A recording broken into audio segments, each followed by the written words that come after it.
איך היית מתאר את החוויה במילה? מעצים.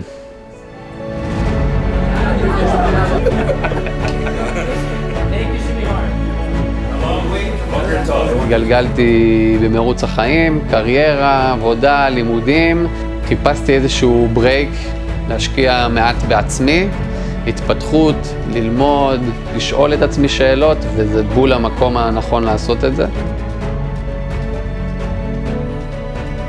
איך אני מוצא משמעות לחיים האישיים שלי, איך אני מוצא את האיזון במערכות היחסים שלי. זו הייתה אחת החוויות היותר משמעותיות שחוויתי. איך קובעים יד?